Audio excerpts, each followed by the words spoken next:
Hi friends, welcome to Satya's Lifestyle channel. இன்னைக்கு நம்ம பார்க்க போற ரெசிபி ஒரு அடை ரெசிபி தான் பார்க்க போறோம். மரவள்ளிக்கிழங்கு வச்சு ஒரு ஸ்வீட் காரம் ரெண்டும் உள்ள அடை தான் பார்க்க போறோம். அது எப்படி பண்ணலாம்ன்றதை பார்க்கலாம்.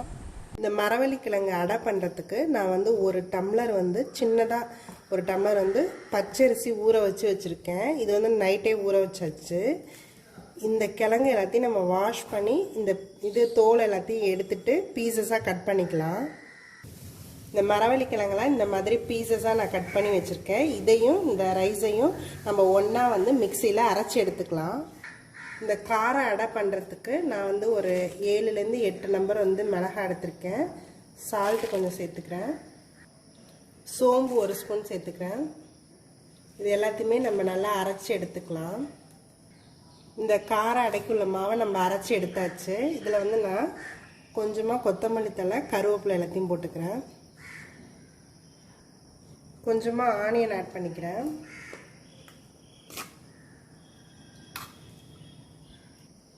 கொஞ்சமாக பெருங்காயம் ஆட் பண்ணிக்கிறேன். இது எல்லாத்தையுமே நம்ம நல்லா மிக்ஸ் பண்ணிக்கலாம். கொஞ்சமாக மஞ்சத்தூள். இது எல்லாத்தையுமே நல்லா மிக்ஸ் பண்ணி எடுத்துக்கலாம். இந்த காரம் அடைக்குள்ள மாவு ரெடி ஆயிடுச்சு. இதை நம்ம அடுத்தது இந்த ஸ்வீட்டுக்குள்ள மாவை ரெடி பண்ணலாம். இது இந்த ஸ்வீட் அடைக்குள்ள மாவு. இது நான் அந்த கிழங்கும் அந்த பச்சரிசியும் அரைச்சி வச்சுருக்கேன். வேறு எதுவும் இதில் ஆட் பண்ணல. இதில் கொஞ்சமாக நம்ம ஏலக்காய் தூள் ஆட் பண்ணிக்கலாம். ஒரே ஒரு பிஞ்ச் சால்ட் ஆட் பண்ணுறேன். இதில் சர்க்கரை பாகு ஆட் பண்ண போகிறேன். நான் ஆல்ரெடி காய்ச்சி வச்சுருக்கேன். அதை இதில் ஆட் பண்ணிக்கிறேன். இந்த சர்க்கரை பாகை நல்லா மிக்ஸ் பண்ணிக்கலாம். இந்த சர்க்கரை பாகு எல்லாமே நல்லா மிக்ஸ் ஆகி ரெடி ஆயிடுச்சு. இதில் நான் இப்போ கொஞ்சமாக தேங்காய் இந்த மாதிரி பீசஸாக சேர்த்துக்கிறேன். நீங்கள் இந்த மாதிரியும் சேர்த்துக்கலாம், இல்லை துருவி கூட இதில் ஆட் பண்ணிக்கலாம். அது உங்களோட விஷ் தான். இதையும் நல்லா மிக்ஸ் பண்ணிடலாம். இப்போ இந்த மாவு ரெடி ஆயிடுச்சு. நம்ம இப்போ இதில் வச்சு அடை ஊற்றலாம். இந்த காரம் ஸ்வீட் ரெண்டுமே ரெடி ஆயிடுச்சு. இப்போ இதை நம்ம அடை ஊற்றலாம். இந்த அடை சுடுறதுக்கு நான் நல்லா கல் காய வச்சு வச்சுருக்கேன். நான் ஃபஸ்ட்டு கார அடையை சுட்டு எடுத்துக்கிறேன்.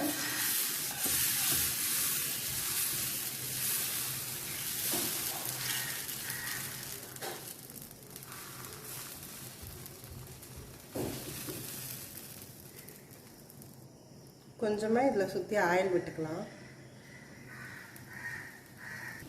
இது நல்லா ஒரு சைடு இதாகிடுச்சு. இதை நம்ம இப்போ திருப்பி போட்டுக்கலாம்.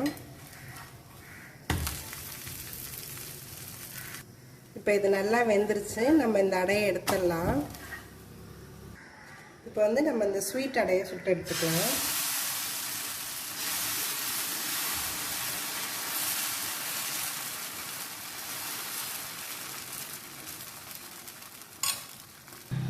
நான் கொஞ்சமாக இதுக்கு நெய் விட்டுக்கிறேன். ஸ்வீட்டுங்கிறதுனால நான் விட்டுறேன். நீங்கள் எண்ணெய் கூட விட்டுக்கலாம். அது நம்மளோட விஷ் தான். இந்த ஸ்வீட் அடை ஒரு சைடு நல்லா இதாகிடுச்சு. இதையும் நம்ம திருப்பி போட்டுக்கலாம். இந்த ஸ்வீட் அடையும் ரெடி ஆகிடுச்சு. இதை நம்ம இப்போ எடுத்துடலாம். இந்த மரவள்ளிக்கிழங்குல பண்ண ஸ்வீட் கார அடை ரெண்டுமே ரெடி ஆயிடுச்சு. இந்த கார அடையோட நம்ம தேங்காய் சட்னி இல்லை சாம்பார் எது வேணாலும் தொட்டு சாப்பிடலாம். கார சட்னி வச்சு சாப்பிடலாம், நல்லாயிருக்கும். இது நீங்களும் ட்ரை பண்ணி பாருங்கள். இப்போ சீசன் மரவள்ளிக்கிழங்கு நிறையா கிடைக்கிறதுனால இப்போ நம்ம இது மாதிரி செஞ்சு சாப்பிட்லாம். இது மார்னிங் பிரேக்ஃபாஸ்ட்டாகவும் நீங்கள் எடுத்துக்கலாம். ஈவினிங் ஸ்நாக்ஸாக கூட பண்ணி சாப்பிட்லாம். இல்லை நைட்டு டின்னருக்கு கூட இது நம்ம யூஸ் பண்ணலாம். இதை நீங்களும் ட்ரை பண்ணி பாருங்கள். என்னோடய வீடியோஸ் எல்லாத்தையும் பாருங்கள். உங்களுக்கு பிடிச்சிருந்தா எங்கள் சேனலை மறக்காமல் சப்ஸ்கிரைப் பண்ணுங்கள். தேங்க்யூ ஃபார் வாட்சிங்.